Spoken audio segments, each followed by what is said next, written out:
ഹരേ കൃഷ്ണ. ശ്രീ ശ്രീ രാധാ ഗോവിന്ദ മന്ദിർ ഇസ്കോൺ മാംഗ്ലൂർ നടത്തുന്ന 18 ദിവസത്തെ ഭഗവത്ഗീത ക്ലാസ്സിലേക്ക് എല്ലാവർക്കും സ്വാഗതം.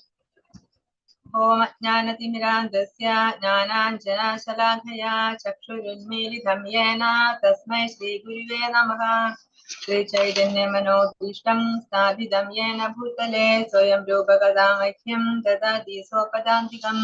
വന്ദേഹം ശ്രീഗുരോ ശ്രീയുതപദകമലം ശ്രീഗുരുൻ വൈഷ്ണവാംശ്ച ശ്രീരൂപം സാഗ്രജാതം സഹഗണ രഘുനാഥാന്വിതം തം സജീവം സാദ്വൈതം സാവധൂതം പരിജന സഹിതം കൃഷ്ണ ചൈതന്യദേവം ശ്രീരാധാ കൃഷ്ണപാദം സഹഗണ ലളിതാ ശ്രീ വിശാഖാന്വിതാംശ്ച. ഹേ കൃഷ്ണ കരുണാ സിന്ധോ ദീനബന്ധോ ജഗത്പദേ ഗോപേശ ഗോപികാകാന്ത രാധാ കാന്ത നമോസ്തുതേ. തപ്തകാഞ്ചന ഗൗരാംഗി രാധേ വൃന്ദാവനേശ്വരി വൃഷഭാനുസുതേ ദേവി പ്രണമാമി ഹരിപ്രിയേ. വാഞ്ചാകൽപതരുഭ്യശ്ച കൃപാ സിന്ധുഭ്യ ഏവ ച പതിതാനാം പാവനേഭ്യോ വൈഷ്ണവേഭ്യോ നമോ നമഃ. നമോ വിഷ്ണുപാദായ കൃഷ്ണപൃഷ്ഠായ ഭൂതലേ ശ്രീമതേ ജയപതാക സ്വാമിനിധി നാമിനെ നമാചാര്യപാദായ നിതായ കൃപപ്രദായിനെ ഗൗരകഥാദാമതായ നഗരഗ്രാമതാരിണേ. നമോ വിഷ്ണുപാദായ കൃഷ്ണപൃഷ്ഠായ ഭൂതലേ ശ്രീമതേ ഭക്തി വേദാന്ത സ്വാമിനിധി നാമിനെ നമസ്തേ സാരസ്വതേ ദേവേ ഗൗരവാണി പ്രചാരിണേ നിർവിശേഷ ശൂന്യവാദി പാശ്ചാത്യദേശതാരിണേ. ജയ ശ്രീ കൃഷ്ണ ചൈതന്യ പ്രഭു നിത്യാനന്ദ ശ്രീ അദ്വൈത ഗദാധര ശ്രീവാസാദി ഗൗരഭക്തവൃന്ദ. ഹരേ കൃഷ്ണ കൃഷ്ണ കൃഷ്ണ ഹരേ ഹരേ ഹരേ രാമ രാമ രാമ ഹരേ ഹരേ. ഓം നമോ ഭഗവതേ വാസുദേവായ. ഓം നമോ ഭഗവതേ വാസുദേവായ. ഓം നമോ ഭഗവതേ വാസുദേവായ. ഹരേ കൃഷ്ണ. ഇന്നത്തെ കൃഷ്ണ മാതാജി ഇന്നത്തെ അധ്യായം 11 വിശ്വരൂപം. കഴിഞ്ഞ അധ്യായത്തില് നമ്മൾ വിഭൂതി യോഗത്തില് ഭഗവാന്റെ വിഭൂതികളൊക്കെ കാണിച്ചു കൊടുത്തിട്ട് ഭഗവാൻ പറഞ്ഞു, ഏകാം ശേന സ്ഥിതോ ജഗത്, എന്റെ ഈ വിഭൂതികളുടെ എന്റെ ഈ ഐശ്വര്യത്തിന്റെ ഒരു ചെറിയൊരു അംശം കൊണ്ട് മാത്രമാണ് ഞാൻ ഈ ജഗത്തിനെ മുഴുവൻ നിലനിർത്തുന്നത് എന്ന് ഭഗവാൻ പറഞ്ഞു കഴിഞ്ഞ അധ്യായത്തിൽ. അപ്പൊ അർജുനന് ഒരു ആഗ്രഹം, എങ്ങനെയാണ് ഭഗവാൻ ആ ചെറിയൊരു അംശം കൊണ്ട് ഈ പ്രപഞ്ചത്തെ മുഴുവൻ എങ്ങനെയാണ് നിലനിർത്തുന്നത്, ഈ പ്രപഞ്ചത്തിൽ മുഴുവൻ എങ്ങനെയാണ് ഭഗവാൻ നിറഞ്ഞു നിൽക്കുന്നത് എന്ന് കാണാനായിട്ട് അർജുനന് ഒരാഗ്രഹം വന്നു. അപ്പൊ ഭഗവാൻ തന്റെ വിശ്വരൂപം കാണിച്ചു കൊടുക്കാണ് അർജുനന്. അതാണ് ഇന്നത്തെ അധ്യായത്തിൽ നമ്മൾ കാണുന്നത്. അർജുന ഉവാച മദനുഗ്രഹായ പരമം ഗുഹ്യമധ്യാത്മസംഹിതം യത്വയോക്തം വചസ്തേന മമ മോഹോയം വിഗതോ മമ. അർജുനൻ പറഞ്ഞു, പരമഗുഹ്യങ്ങളായ ആധ്യാത്മിക വിഷയങ്ങളെ കുറിച്ച് അങ്ങ് എനിക്ക് ദയാപൂർവം നൽകിയ ഉപദേശങ്ങൾ കേട്ടതിനാൽ എന്റെ വ്യാമോഹങ്ങൾ ഇപ്പോൾ തീർന്നിരിക്കുന്നു. അപ്പൊ അർജുനൻ പറയാണ്, എന്റെ വ്യാമോഹങ്ങളൊക്കെ ഇപ്പൊ തീർന്നു. കാരണം ഭഗവാൻ നൽകിയ ഉപദേശം. തുടക്കത്തിൽ എങ്ങനെയായിരുന്നു അർജുനൻ?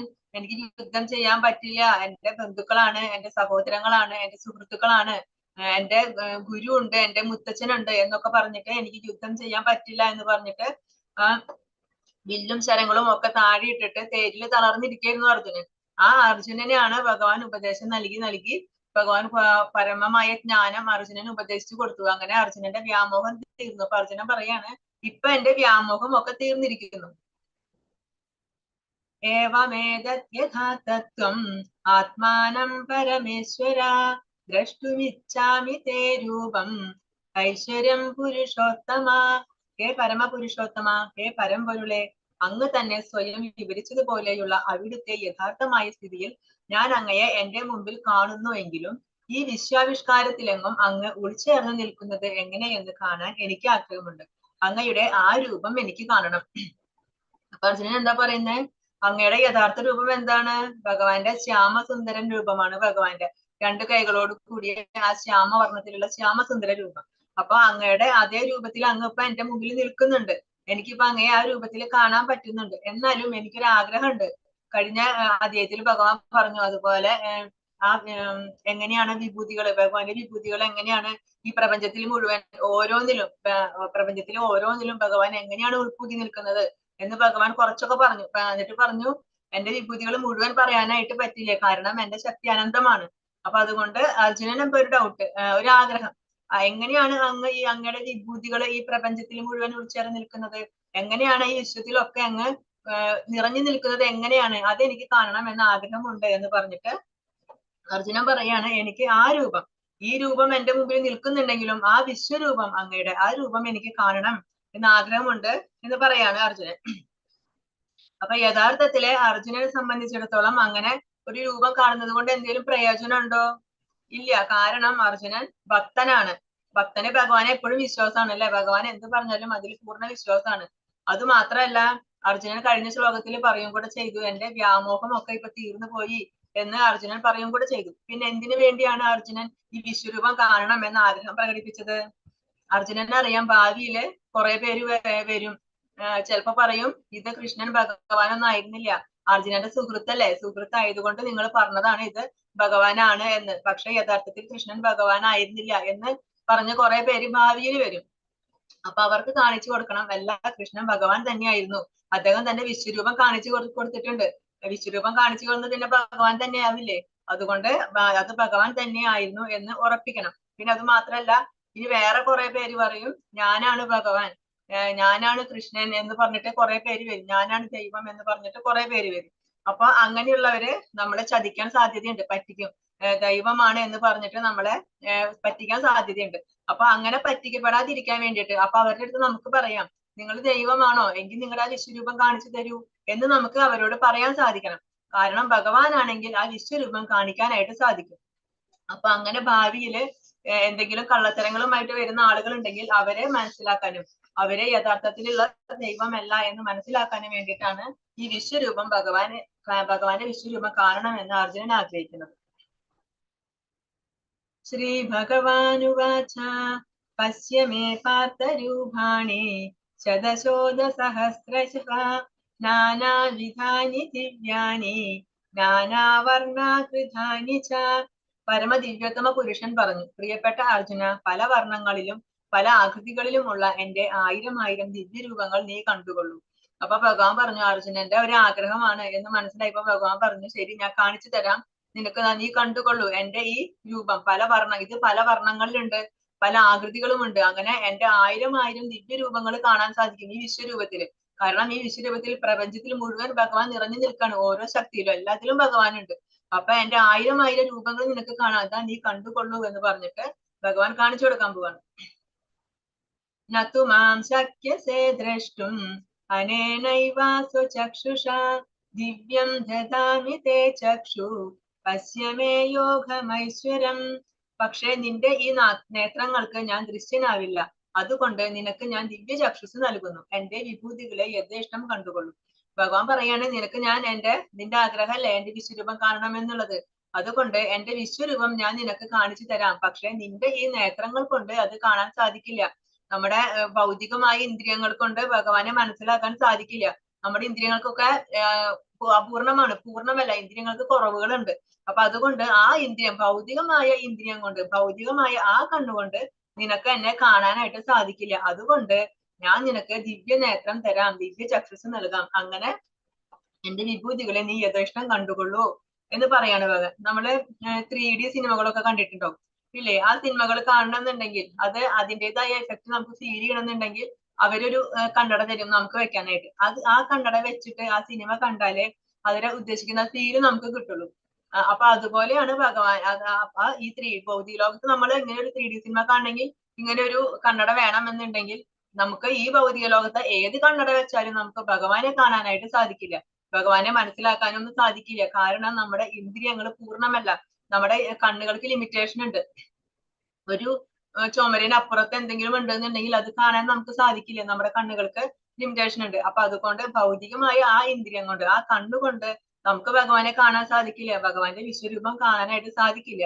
അതുകൊണ്ട് എന്റെ വിശ്വരൂപം കാണാനായിട്ട് ഞാൻ നിനക്ക് ദിവ്യ നേത്രം തരാം എന്ന് പറഞ്ഞിട്ട് ഭഗവാൻ അർജുനന് ദിവ്യ നേത്രം കൊടുക്കുന്നു. മൈക്രോസ്കോപ്പ് അല്ലെ, നമുക്ക് കണ്ണുകൊണ്ട് കാണാൻ സാധിക്കാത്ത അത്രയും സൂക്ഷ്മമായ വസ്തുക്കളെ കാണണമെന്നുണ്ടെങ്കിൽ ഈ മൈക്രോസ്കോപ്പ് വഴി നോക്കിയാൽ കാണാൻ സാധിക്കും. പക്ഷെ ഭഗവാനെ നമുക്ക് ഇതിൽ കാണാൻ സാധിക്കുമോ? മൈക്രോസ്കോപ്പ് വഴി നോക്കിക്കഴിഞ്ഞാൽ ഭഗവാനെ നമുക്ക് കാണാൻ സാധിക്കുമോ? കാണാൻ സാധിക്കില്ല. ഇനി ടെലിസ്കോപ്പ് എന്താണ് യൂസ് ചെയ്യുന്നത്? വളരെ ദൂരെയുള്ള വസ്തുക്കൾ കാണാൻ വേണ്ടിയിട്ടാണ് ടെലിസ്കോപ്പ് യൂസ് ചെയ്യുന്നത്. അപ്പൊ നമുക്ക് ഈ ടെലിസ്കോപ്പ് വെച്ചിട്ട് വളരെ ദൂരെയുള്ള ഭഗവാനെ, ആ ഗോലോക വൃന്ദാവനത്തിൽ വസിക്കുന്ന ആ ഭഗവാനെ നമുക്ക് കാണാൻ സാധിക്കുമോ?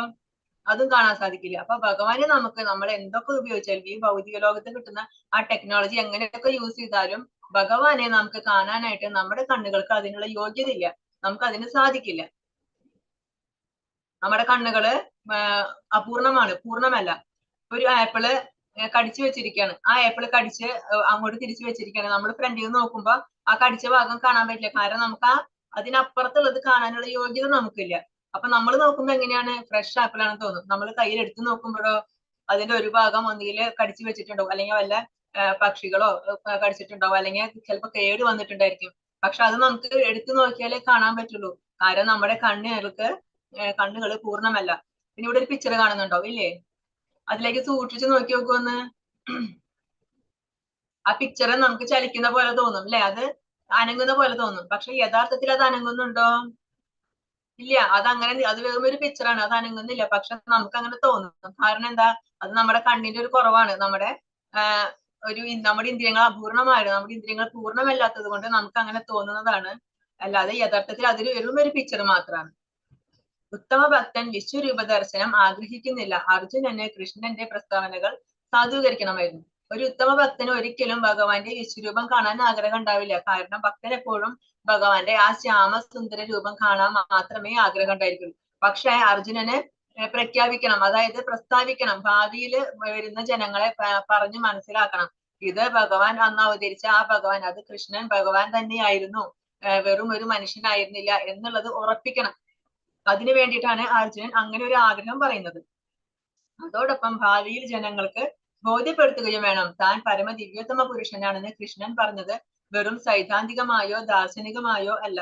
യഥാർത്ഥത്തിൽ അദ്ദേഹം പരമദിവ്യോത്തമ പുരുഷനാണെന്ന് വെളിപ്പെടുത്തുകയും ചെയ്തു. ഭഗവാൻ തന്നെ പറഞ്ഞിട്ടുണ്ടല്ലേ, അഹം സർവസ്യ പ്രഭവം എന്ന് ഭഗവാൻ പറഞ്ഞിട്ടുണ്ട്. ഭാവിയിൽ ജനങ്ങൾ ഭഗവത്ഗീത വായിക്കുന്നവര്, കലികാലത്തിലൊക്കെ ഭഗവത്ഗീത വായിക്കുന്നവര് എന്ത് പറയും? അതൊക്കെ ഭഗവാൻ വെറുതെ പറഞ്ഞതായിരിക്കും, അതൊന്നും സത്യമല്ല എന്ന് പറയും. അപ്പൊ അത് തെളിയിക്കാൻ വേണ്ടിയിട്ടാണ് ഭഗവാൻ ഈ വിശ്വരൂപം കാണിക്കുന്നത്. അങ്ങനെ വിശ്വരൂപം കാണുമ്പോ ആരും പറയില്ല ഇത് ഭഗവാൻ തന്നെയാണ്. അല്ലാതെ വിശ്വരൂപം അങ്ങനെ ആർക്കും വെറുതെ കാണിക്കാനൊന്നും സാധിക്കില്ല. അപ്പൊ ഇത് ഭഗവാൻ തന്നെയാണ് എന്ന് അവരെ വിശ്വസിപ്പിക്കാൻ, അവരെ മനസ്സിലാക്കാൻ വേണ്ടിയിട്ടാണ് അർജുനൻ ഇങ്ങനെ ഒരു ആഗ്രഹം ഭഗവാന്റെ അടുത്ത് പറയുന്നത്. ആ വിശ്വവ്യാപ്തമായ രൂപത്തിൽ എണ്ണമറ്റ മുഖങ്ങളും കണ്ണുകളും എണ്ണമറ്റ അത്ഭുത ദൃശ്യങ്ങളും അർജുനൻ കണ്ടു. അനേകം ദിവ്യാഭരണങ്ങളിൽ അലങ്കൃതമായ ആ രൂപം അനേകം ദിവ്യായുധങ്ങൾ ഉയർത്തിപ്പിടിച്ചിരുന്നു. ദിവ്യങ്ങളായ പുഷ്പമാല്യങ്ങളും വസ്ത്രങ്ങളും അണിഞ്ഞിരുന്നു. ദിവ്യങ്ങളായ ഗന്ധദ്രവ്യങ്ങൾ ശരീരത്തിൽ പൂശിയിരുന്നു. അത്ഭുതാവഹവും തേജോമയവും അമേയവും സർവവ്യാപ്തവുമായിരുന്നു ആ രൂപം. അങ്ങനെ ഭഗവാൻ അർജുനനെ വിശ്വരൂപം കാണിച്ചു കൊടുത്തു. ആ വിശ്വരൂപം അതിലെ അർജുനൻ എന്തൊക്കെയാണ് കണ്ടത്? ആ വിശ്വവ്യാപ്തമായ രൂപത്തിൽ വിശ്വം മുഴുവൻ വ്യാപിച്ചിരിക്കുന്നു. ആ പ്രപഞ്ചം മുഴുവൻ വ്യാപിച്ചു നിൽക്കാൻ ആ രൂപം. അതിലൊരു സൂചി കുത്താനുള്ള സ്ഥലം പോലും ഇല്ല ഭഗവാൻ ഇല്ലാത്തത്. അത്രയും ആ പ്രപഞ്ചം മുഴുവൻ പൂർണ്ണമായിട്ടും ഭഗവാൻ വ്യാപിച്ചു നിൽക്കാണ്. അതിലെ അനേകം മുഖങ്ങള്, എണ്ണമറ്റ കണ്ണുകള്, എണ്ണമറ്റ അത്ഭുത ദൃശ്യങ്ങളും കണ്ടു. അതിൽ ഒരുപാട് മുഖങ്ങൾ കണ്ടു. ഭഗവാൻ നേരത്തെ പറഞ്ഞു എന്റെ അനേകമായിരം മുഖങ്ങൾ കാണാമെന്ന്. അതുപോലെ ഒരുപാട് മുഖങ്ങൾ കണ്ടു, ഒരുപാട് കണ്ണുകൾ കണ്ടു. ഓരോ മുഖത്തിന് 2 കണ്ണ് വീതം. അങ്ങനെ കുറെ കണ്ണുകൾ. അർജുനനെ നോക്കുമ്പോ എന്താ നിറച്ച് കുറെ മുഖങ്ങൾ കാണുന്നുണ്ട്, കുറെ കണ്ണുകൾ, കുറെ കൈകൾ കാണുന്നുണ്ട്. അങ്ങനെ അത്ഭുത ദൃശ്യങ്ങൾ. ഈ പ്രപഞ്ചത്തിൽ മുഴുവൻ ഭഗവാൻ എങ്ങനെയാണോ ഉൾച്ചേർന്ന് നിൽക്കുന്നത് അത് മുഴുവൻ അർജുനൻ കണ്ടു. അനേകം ദിവ്യാഭരണങ്ങളാൽ അലങ്കൃതമായ ആ രൂപം അനേകം ദിവ്യായുധങ്ങൾ ഉയർത്തിപ്പിടിച്ചിരുന്നു. ഓരോ രൂപത്തിലും ഓരോ തരം ആഭരണങ്ങളാണ് ധരിച്ചിട്ടുണ്ടായിരുന്നത്. അതുപോലെ ഓരോ രൂപത്തിലും ഓരോ ആയുധങ്ങളാണ്, ദിവ്യമായ ആയുധങ്ങൾ, പല രൂപങ്ങളിലും പലതരത്തിലുള്ള ആയുധങ്ങൾ പിടിച്ചിട്ടുണ്ട്. പിന്നെ ദിവ്യങ്ങളായ പുഷ്പമാലയങ്ങൾ, പലതരത്തിലുള്ള മാലകൾ, ഓരോ രൂപത്തിലും പലതരത്തിലുള്ള മാലകൾ അണിഞ്ഞിട്ടുണ്ട്. വസ്ത്രങ്ങൾ, ഓരോ രൂപത്തിന് വസ്ത്രം വ്യത്യാസമുണ്ട്. പിന്നെ ദിവ്യങ്ങളായ ഗന്ധദ്രവ്യങ്ങൾ ശരീരത്തിൽ പൂശിയിരുന്നു. ശരീരത്തിൽ ഗന്ധദ്രവ്യങ്ങളൊക്കെ പൂശിയിട്ടുണ്ടായിരുന്നു. നമ്മളിപ്പോ പെർഫ്യൂം ഒക്കെ അടിക്കുന്ന പോലെ പണ്ട് ഇതുപോലെ ഒരു ദ്രവ്യാണ് ശരീരത്തില് പുരട്ടുന്നത്. അതുപോലത്തെ അതൊക്കെ ശരീരത്തിൽ പൂശിയിട്ടുണ്ടായിരുന്നു. പിന്നെന്താ, അത്ഭുതാവഹവും തേജോമയവും അമേയവും സർവ്വവ്യാപ്തവുമായിരുന്നു ആ രൂപം. ആ രൂപത്തെ പറയാനാണെങ്കിൽ ഒന്നും പറയാനില്ല. കാരണം അത്ഭുതാവഹമാണ്, അത്രയും അത്ഭുതം നിറഞ്ഞതാണ് ആ രൂപം. അത് കണ്ടിട്ട് അർജുനൻ പോലും അത്ഭുതപ്പെട്ടു. കാരണം വിശ്വരൂപം കാണണം എന്ന് അർജുനൻ ആവശ്യപ്പെട്ടെങ്കിലും ആ രൂപം ഇങ്ങനെയായിരിക്കും എന്ന് അർജുനൻ വിചാരിച്ചിട്ടുണ്ടായിരുന്നില്ല. പിന്നെ തേജോമയമായിരുന്നു, ഭയങ്കര പ്രകാശമായിരുന്നു ആ രൂപത്തിന്. അമേയമായിരുന്നു, സർവ്വവ്യാപ്തവുമായിരുന്നു. ആ പ്രപഞ്ചം മുഴുവൻ പൂർണ്ണമായും വ്യാപിച്ചു നിൽക്കുന്നതായിരുന്നു ആ രൂപം. അപ്പൊ ഓരോ രൂപത്തിനും അനുയോജിച്ച തരത്തിലുള്ള വസ്ത്രങ്ങൾ ഭഗവാൻ ധരിച്ചിട്ടുണ്ട്. അതിനനുസരിച്ചുള്ള പുഷ്പമാല്യങ്ങള്, അതിനനുസരിച്ച് ആയുധങ്ങള്, അങ്ങനെ പല രൂപത്തിലും ചിലതിൽ ഭയങ്കര ക്രോധമായിട്ടുള്ള മുഖം, ചിലതിൽ ശാന്തമായിട്ടുള്ള മുഖം, അങ്ങനെ കണ്ടു. സകല ദേവി ദേവന്മാരെയും ഭഗവാന്റെ ആ രൂപത്തില് അർജുനൻ കണ്ടു. അപ്പൊ എന്തതിന്റെ അർത്ഥം എന്താണ്? ഈ സകല ദേവി ദേവന്മാരായിട്ടും എല്ലാം ഭഗവാനാണ് അല്ലെ, ഭഗവാന്റെ ശക്തിയാണ്, ഭഗവാന്റെ വിഭൂതികളാണ് ആ ദേവി ദേവന്മാരെല്ലാം. അവരെല്ലാം ബ്രഹ്മ വിഷ്ണു മഹേശ്വരന്മാര്, മറ്റുള്ള വന്യദേവന്മാര്, ദേവതകള്, അവരെല്ലാം ഭഗവാന്റെ ആ രൂപത്തില് അർജുനൻ കണ്ടു എന്നാണ് പറയുന്നത്. പിന്നെ അത് മാത്രല്ല, അർജുനൻ നോക്കുമ്പോ എന്താ കാണുന്നത്? ആ കുരുക്ഷേത്ര യുദ്ധഭൂമി അർജുനൻ കാണുന്നുണ്ട്. അതില് അർജുനൻ ഇരിക്കുന്നതും ഭഗവാൻ അടുത്ത് ഉപദേശിക്കുന്നതും അതെല്ലാം അർജുനന് കാണാനായിട്ട് സാധിക്കുന്നുണ്ട്. 1000 സൂര്യന്മാർ ഒരേ സമയം ഉദിക്കുകയാണെങ്കിൽ ഉളവാകുന്ന പ്രകാശത്തോട് തുല്യമായിരുന്നു ആ വിശ്വാത്മകമായ ഭഗവത് രൂപത്തിന്റെ പ്രഭാപൂരം. ഒരു സൂര്യൻ ഉദിച്ചാൽ തന്നെ അതിന്റെ പ്രകാശം നമുക്ക് അറിയാം അല്ലെ.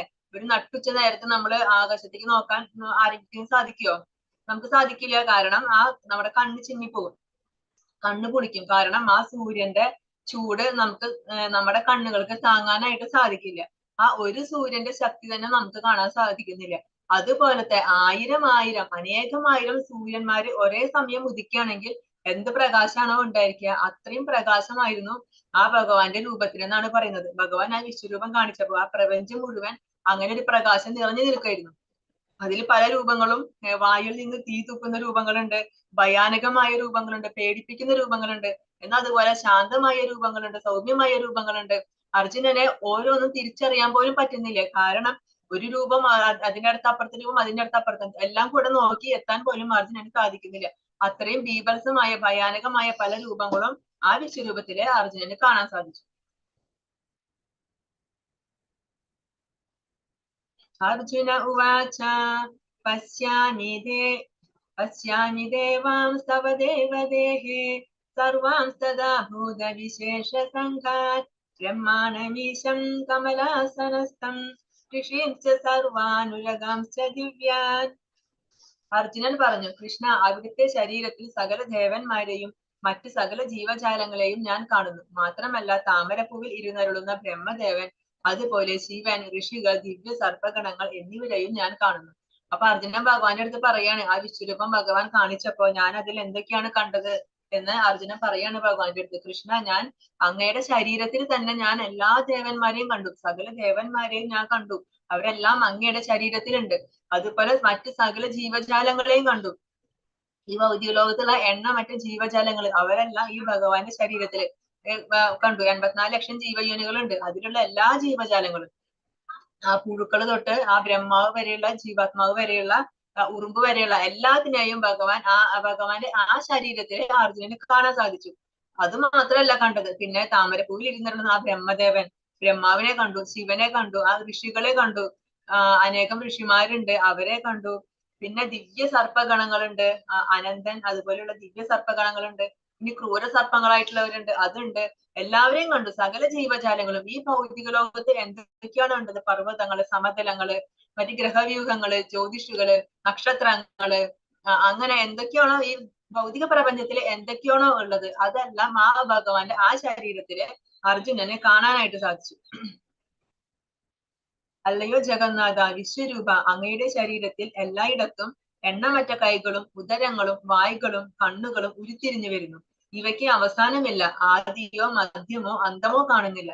പിന്നെ എന്താ പറയുന്നത്? അല്ലയോ ഭഗവാനെ, ജഗന്നാഥ, ഈ ജഗത്തിന് മുഴുവൻ നാഥനായിട്ടുള്ള ഭഗവാനെ, അങ്ങയുടെ ആ ശരീരത്തിലെ എണ്ണമറ്റ കൈകള്, അനേകമായിരം കൈകൾ ഞാൻ കാണുന്നുണ്ട്. അതുപോലെ അനേകം കൈകളും ഉദരങ്ങളും വായ്കളും കണ്ണുകളും ഉരുത്തിരിഞ്ഞു വരുന്നു.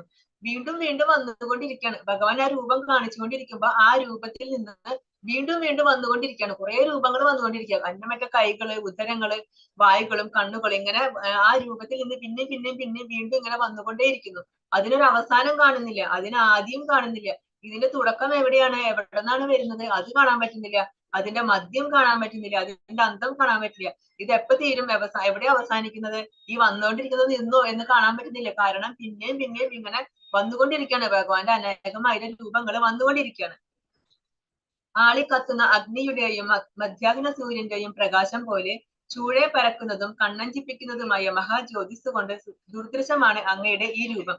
എങ്കിലും അനേക വിധത്തിലുള്ള കിരീടങ്ങളും ഗദകളും ചക്രങ്ങളും ധരിച്ച തേജോമയമായ ഈ രൂപം ഞാൻ എവിടെയും കാണുന്നു. എന്നിട്ട് എന്താ പറയുന്നത്? ആ ആളിക്കത്തുന്ന അഗ്നിയും അതുപോലെ മധ്യാഹ്ന സൂര്യന്റെ പ്രകാശം. അത് നമ്മുടെ ഉച്ചയ്ക്ക് സൂര്യനെ നോക്കുമ്പോൾ നമ്മൾ പറഞ്ഞു അത് കാണാൻ പറ്റില്ല, നമുക്ക് കണ്ണ് തുറന്ന് നോക്കാനായിട്ട് പറ്റില്ല, അത്രയും നമ്മുടെ കണ്ണ് കുളിക്കും. ആ സൂര്യന്റെ പ്രകാശം, അതുപോലെ കത്തുന്ന അഗ്നി, ഇതും കൂടെ ചേർന്നാൽ എത്ര പ്രകാശം ഉണ്ടാവും? അതുപോലെ കണ്ണഞ്ചിപ്പിക്കുന്ന പ്രകാശമാണ് അങ്ങയുടെ ആ രൂപത്തിന് കാണുന്നത്. അതുകൊണ്ട് എനിക്കത് നോക്കാൻ പോലും സാധിക്കുന്നില്ല, എനിക്ക് ദുർദൃശമാണ്, എനിക്കത് വ്യക്തമായിട്ട് കാണാൻ പോലും സാധിക്കുന്നില്ല, കാരണം അത്രയും പ്രകാശം നിറഞ്ഞിരിക്കുകയാണ്. പിന്നെ എങ്കിലും അനേക വിധത്തിലുള്ള കിരീടങ്ങളും ഗദകളും ചക്രങ്ങളും ധരിച്ച തേജമയമായ ഈ രൂപം ഞാൻ എവിടെയും കാണുന്നു. എന്നാൽ ഭഗവാൻ കാണിക്കുന്ന എല്ലാ രൂപത്തിലും ഭഗവാന്റെ 4 കൈകളും അതുപോലെ ഗദ, ചക്രം ഇതൊക്കെ പിടിച്ച് ആ തേജമയമായ രൂപം കാണാനുണ്ട്. കാരണം സർവം ഭഗവാൻ മയമാണ്, സർവം വിഷ്ണുമയമാണ്, ഭഗവാന്റെ ശക്തിയാണ് ഈ കാണുന്നത് മുഴുവൻ. അതുകൊണ്ട് ഞാൻ കാണുന്ന എല്ലാത്തിലും ഈ ഗദയും ചക്രവും ധരിച്ച ആ തേജമയമായ രൂപം എല്ലാത്തിലും, എല്ലാ രൂപത്തിലും എനിക്ക് കാണാൻ പറ്റുന്നുണ്ട്. ആ രൂപം എവിടെ നോക്കിയാലും എനിക്ക് കാണാൻ പറ്റുന്നുണ്ട്. എന്നാൽ വേറെ ഒന്നും എനിക്ക് കാണാൻ പറ്റുന്നില്ല, കാരണം ആ പ്രകാശം, അങ്ങയുടെ രൂപത്തിൽ നിന്ന് വരുന്ന ആ പ്രകാശം കാരണം എന്റെ കണ്ണഞ്ചിപ്പിക്കുന്നു. ആ കണ്ണഞ്ചിപ്പിച്ചിട്ട് എനിക്ക് നോക്കാൻ പോലും, എനിക്ക് ദുർദൃശമാണ്, എനിക്കത് നോക്കാൻ പോലും സാധിക്കുന്നില്ല എന്നാണ് അർജുന പറയുന്നത്. ധൃതരാഷ്ട്രപുത്രന്മാരെല്ലാവരും അവരെ സഹായിക്കുന്ന രാജാക്കന്മാരും ഭീഷ്മർ, ദ്രോണർ, കർണൻ എന്നിവരും നമ്മുടെ യോദ്ധാക്കളിൽ പ്രമുഖന്മാരും എല്ലാം അങ്ങയുടെ ഭീകരങ്ങളായ വായ്ക്കുള്ളിലേക്ക് അതിവേഗത്തിൽ കടന്നു പോവുകയാണ്. ആ ദംഷ്ട്രകൾക്കിടയിൽപ്പെട്ട് ചിലരുടെ ശിരസുകൾ ചതഞ്ഞറിയുന്നു. അപ്പൊ അർജുന നേരത്തെ പറഞ്ഞു, അനേകമായിരം കണ്ണുകൾ കണ്ടു, അനേകം കൈകൾ കണ്ടു, പിന്നെ വായിൽ നിന്ന് തീ വരുന്നത് കണ്ടു. അങ്ങനെ ഭഗവാന്റെ തേജസ് കൊണ്ട് ആ ലോകം മുഴുവൻ ഭഗവാന്റെ തേജസ് കൊണ്ട് ജ്വലിക്കുകയാണ്, കണ്ണഞ്ചിപ്പിക്കുകയാണ്. അങ്ങനെ കണ്ണഞ്ചിപ്പിച്ചിട്ട് എനിക്ക് കുറെ കാര്യങ്ങളൊന്നും കാണാൻ പറ്റുന്നില്ല. പിന്നെ എന്തൊക്കെയാ, കുറെ പേര് ഭഗവാനെ സ്തുതിക്കുന്നുണ്ട്, ഇതൊക്കെ കാണുന്നുണ്ട്. അത് കഴിഞ്ഞിട്ട് ഭഗവാനെ കാലരൂപത്തിൽ കാണുന്നുണ്ട്. അർജുനൻ നോക്കുമ്പോ ഈ ഭീഷ്മര്, ദ്രോണര്, കർണൻ, അത് മാത്രമല്ല പല യോദ്ധാക്കളും, അവരുടെ സൈന്യത്തിൽ നിൽക്കുന്ന പല യോദ്ധാക്കള്, അത് മാത്രമല്ല പാണ്ഡവ സൈന്യത്തിൽ നിൽക്കുന്ന കുറെ യോദ്ധാക്കള്, നമ്മുടെ യോദ്ധാക്കള് പ്രമുഖന്മാരും, അങ്ങനെ കുറെ പേരും എല്ലാം ആ ഭഗവാന്റെ ഭീകരങ്ങളായ വായ്ക്കുള്ളിലേക്ക് അതിവേഗത്തിൽ കടന്നു പോകുന്നു. ഭഗവാൻ വായ തുറന്ന് നിൽക്കാണ്, ഭീകരമായ രൂപം. ആ വായുടെ ഉള്ളിലേക്ക് ഇവരൊക്കെ ഇങ്ങനെ പോയിക്കൊണ്ടിരിക്കുകയാണ്.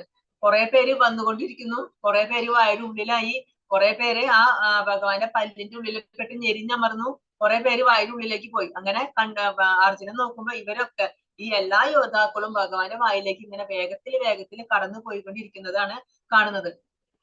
അതിൽ കുറെ പേരുടെ ശിരസ്സൊക്കെ ചതഞ്ഞരഞ്ഞു എന്നാണ് പറയുന്നത്, ഭഗവാന്റെ പല്ലിന്റെ ഇടയിൽ പെട്ടിട്ട്. അപ്പൊ എന്താ ഇത് മനസ്സിലാക്കേണ്ടത്? ഭഗവാനാണ് കാലം എന്ന് പറഞ്ഞല്ലേ, ഭഗവാനാണ് സകലത്തിനെയും സംഹരിക്കുന്നത്, എല്ലാത്തിനെയും സംഹരിക്കുന്ന ആ കാലം ഞാനാകുന്നു എന്ന് ഭഗവാൻ പറഞ്ഞിട്ടുണ്ട്. അപ്പൊ ആ ഭഗവാൻ സംഹരിച്ചുകൊണ്ടിരിക്കുകയാണ്. ഈ സംഹാരം ഇതൊക്കെ നടത്തുന്നത് ഭഗവാനാണ്.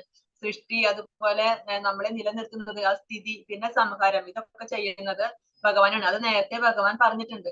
അത് ഇവിടെ അർജുനന് കാണിച്ചു കൊടുക്കാണ്, ശരിക്കും ഇതൊക്കെ ചെയ്യുന്നത് ഞാനാണ്, ഈ സൃഷ്ടി, ഈ സ്ഥിതി, അതുപോലെ ഈ സംഹാരം, ഇതൊക്കെ നടത്തുന്നത് ഞാനാണ്. അതുകൊണ്ട് നീ പേടിക്കേണ്ട അർജുന, ഇവരൊന്നും നീ വധിക്കുന്നില്ല.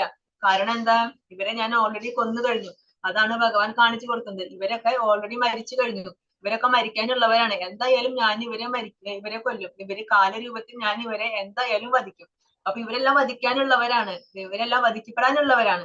അതുകൊണ്ട് നീ ഇവരെ ഓർത്ത് പേടിക്കണ്ട, അതിനോട് സങ്കടപ്പെടേണ്ട ആവശ്യമില്ല. ഞാനാണോ ഇവരെ കൊല്ലുന്നത്, അങ്ങനെ സങ്കടപ്പെടേണ്ട ആവശ്യമില്ല. ഇവരെ കൊല്ലുന്നത് നീയല്ല, ഞാനാണ് എന്നാണ് ഭഗവാൻ കാണിച്ചു കൊടുക്കാൻ അർജുനൻ. ഇവരെന്തായാലും മരിച്ചു കഴിഞ്ഞു. ഭഗവാൻ ആ കാലരൂപത്തിൽ അവരെല്ലാം വിഴുങ്ങിക്കളഞ്ഞു. അതായത് അവരുടെ മരണം അടുത്തു, അവർക്ക് എന്തായാലും മരിക്കേണ്ട സമയമായിട്ടുണ്ട്. ഈ യുദ്ധത്തിൽ മരിച്ചു കഴിഞ്ഞാൽ അവർക്ക് എന്താണ്, അവർക്ക് യുദ്ധത്തിൽ മരിച്ചു കഴിഞ്ഞാൽ ക്ഷത്രിയന് സ്വർഗം പോകാനായിട്ട് സാധിക്കും. അപ്പൊ അതുകൊണ്ട് ഈ യുദ്ധത്തിൽ മരിച്ചാൽ അവർക്ക് ഗുണം സംഭവിക്കാൻ പോകുന്നുള്ളൂ, അവർക്ക് ഒരു ദോഷവും ഉണ്ടാകാനായിട്ട് പോകുന്നില്ല. ദേവാദിദേവ ഉഗ്രമൂർത്തി, അങ്ങ് ആരാണെന്ന് പറഞ്ഞു തരൂ, ഞാൻ പ്രണമിക്കുന്നു, എന്നിൽ കനിയണമേ. ആദിപുരുഷനായ അങ്ങയെ എനിക്ക് അറിയണം, അങ്ങയുടെ ദൗത്യം എന്തെന്ന് മനസ്സിലാകുന്നില്ല. അപ്പം അർജുനൻ പറയാണ് ഭഗവാന്റെ അടുത്ത്, യഥാർത്ഥത്തിൽ അങ്ങ് ആരാണ്? ഉഗ്രമൂർത്തെ, ആ ഉഗ്രമായ രൂപമാണ് ഭഗവാൻ കാണിച്ചുകൊണ്ട് നിൽക്കുന്നത്. അപ്പൊ ദേവാദിദേവ, ദേവന്മാരുടെ ഒക്കെ ദേവനായ ഭഗവാനെ, ഉഗ്രമൂർത്തെ അങ്ങ് ആരാണ്? യഥാർത്ഥത്തിൽ അങ്ങ് ആരാണ്? ഞാൻ അങ്ങയെ പ്രണമിക്കുന്നു, അങ്ങയെ നമസ്കരിക്കുന്നു. എന്നിൽ കനിയണമേ, എന്നിൽ കനിവ് കാണിക്കണം, എന്നിൽ ദയ കാണിക്കണം, എന്നോട് ദയ കാണിച്ചിട്ട് എനിക്ക് പറഞ്ഞു തരണം, അങ്ങ് യഥാർത്ഥത്തിൽ അങ്ങ് ആരാണ് എന്ന് എനിക്ക് പറഞ്ഞു തരണം എന്ന് പറയുന്നു അർജുനൻ. ആദിപുരുഷനായ അങ്ങയെ എനിക്ക് അറിയണം, അങ്ങയുടെ ദൗത്യം എന്തെന്ന് മനസ്സിലാകുന്നില്ല. അങ്ങ് ആദിപുരുഷനാണെന്ന് എനിക്കറിയാം, ആ അങ്ങയെ പൂർണ്ണമായിട്ടും എനിക്ക് മനസ്സിലാക്കാൻ സാധിക്കുന്നില്ല. ആ യഥാർത്ഥത്തിൽ അങ്ങ് ആരാണ്, അങ്ങയുടെ ദൗത്യം എന്താണ്? അതായത് അർജുനൻ നോക്കുമ്പോ എന്തൊക്കെയാണ് ഭഗവാന്റെ വായിൽ കാണുന്നത്, ഭഗവാന്റെ ആ വിശ്വരൂപത്തിൽ എന്തൊക്കെയാണ് കാണുന്നത്? പലരും മരിച്ചു പോകുന്നു. കാലരൂപം കണ്ടപ്പോ അർജുനന് ശരിക്കും പേടി വന്നു, ഭീതി വന്നു. അപ്പൊ അർജുനൻ ചോദിക്കുകയാണ്, ഞാൻ എന്തൊക്കെയാണ് കാണുന്നത്? എല്ലാവരും മരിച്ചു പോവാണല്ലോ, എല്ലാവരും അങ്ങയുടെ വായ്ക്കുള്ളിലേക്ക് പോയിക്കൊണ്ടിരിക്കണോ? അപ്പൊ എന്താണ് അങ്ങയുടെ ദൗത്യം? യഥാർത്ഥത്തിൽ അങ്ങ് ആരാണ്, എന്തിനാണ് അങ്ങ് വന്നിരിക്കുന്നത്? എന്നോട് കനിവ് കാണിച്ചിട്ട് എനിക്കതൊന്ന് പറഞ്ഞു തരൂ എന്നാണ് അർജുനൻ പറയുന്നത്.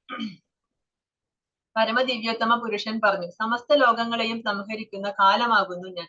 ഈ കാണുന്ന ജനങ്ങളെയെല്ലാം നശിപ്പിക്കുവാനാണ് ഞാൻ ഇവിടെ സന്നിഹിതനായിരിക്കുന്നത്. നിങ്ങൾ പാണ്ഡവരൊഴികെ രണ്ട് കക്ഷിയിലും പെട്ട യോദ്ധാക്കൾ ഏവരും കൊല്ലപ്പെടും. അപ്പൊ ഭഗവാൻ പറയാണ്, ഞാനാണ് സകലത്തിനെയും സംഹരിക്കുന്ന, സകല ലോകങ്ങളെയും സംഹരിക്കുന്ന ആ കാലം ഞാനാകുന്നു. ഈ കാണുന്ന ജനങ്ങളെ എല്ലാം നശിപ്പിക്കാനാണ് ഞാൻ വന്നത്. ഭഗവാന്റെ ലക്ഷ്യം എന്താണ്? അവതാര ഉദ്ദേശം ഭൂഭാരം കുറയ്ക്കണം അല്ലെ, ഭൂമിയുടെ ഭാരം കുറയ്ക്കണം. അധർമ്മികൾ വന്ന് നിറഞ്ഞിട്ട് ഭൂമിക്ക് ഭാരം കൂടുതലായി. അപ്പൊ ആ അധർമ്മികളെ ഒക്കെ നശിപ്പിക്കണം. അങ്ങനെ ഭൂഭാരം കുറയ്ക്കാനാണ് ഭഗവാൻ വന്നത്. അപ്പൊ ഈ കാണുന്ന ജനങ്ങളെ എല്ലാം ഞാൻ നശിപ്പിക്കും. അതിനു വേണ്ടിയിട്ടാണ് ഞാൻ ഇവിടെ സന്നിഹിതനായിരിക്കുന്നത്. നിങ്ങൾ പാണ്ഡവരൊഴികെ രണ്ട് കക്ഷിയിലും പെട്ട യോദ്ധാക്കൾ ഏവരും കൊല്ലപ്പെടും. അപ്പൊ ഈ യുദ്ധം കഴിയുമ്പോ അവസാനം നിങ്ങൾ പാണ്ഡവര് മാത്രമേ ബാക്കി ഉണ്ടാവുള്ളൂ. അത് ബാക്കിയുള്ള എല്ലാവരും രണ്ട് കക്ഷിയിലും പെട്ട, ദുര്യോധനന്റെ സഖ്യത്തിൽപ്പെട്ടവരായാലും നിങ്ങളുടെ പക്ഷത്തിൽപ്പെട്ടവരായാലും രണ്ട് കക്ഷിയിലും പെട്ട ആളുകളെ എല്ലാവരും കൊല്ലപ്പെടും. അവരെ ഞാൻ കൊന്നു കഴിഞ്ഞു, ഓൾറെഡി ഞാൻ അവരെ കൊന്നു കഴിഞ്ഞു. ഞാനാണ് എല്ലാവരും സംഹരിക്കുന്ന ആ കാലം ഞാനാണ്. അപ്പൊ ഈ കാണുന്ന ജനങ്ങളൊക്കെ നശിപ്പിക്കാനാണ് ഞാൻ വന്നിട്ടുള്ളത്. അതുകൊണ്ട് നീ വിഷമിക്കേണ്ട അർജുന എന്നാണ് ഭഗവാൻ പറയുന്നത്. അതിനാൽ എഴുന്നേൽക്കൂ, പൊരുതി യശസ് നേടാൻ തയ്യാറാകൂ, ശത്രുക്കളെ ജയിച്ചിട്ട് സമൃദ്ധമായ രാജ്യം ഭരിക്കൂ. ഞാൻ അവരെ മുമ്പ് തന്നെ കൊന്നു കഴിഞ്ഞു, നീ കേവലം ഒരു ആയുധമേ ആവുന്നുള്ളൂ. സവ്യസാചി. എന്താണ് സവ്യസാചി എന്ന് വെച്ചാൽ അർത്ഥം? രണ്ട് കൈ കൊണ്ടും ഒരേപോലെ യുദ്ധം ചെയ്യാൻ കഴിവുള്ള ആളാണ് അർജുനൻ. അതുകൊണ്ടാണ് അർജുനനെ സവ്യസാചി എന്ന് പറയുന്നത്. അപ്പൊ ഭഗവാൻ പറയാണ്, അർജുന നീ ഇവരെ കൊല്ലുന്നില്ല, നീ ഒരു നിമിത്തം മാത്രമേ ആവുന്നുള്ളൂ. ഇവരെ മുമ്പ് തന്നെ ഞാൻ കൊന്നു കഴിഞ്ഞു.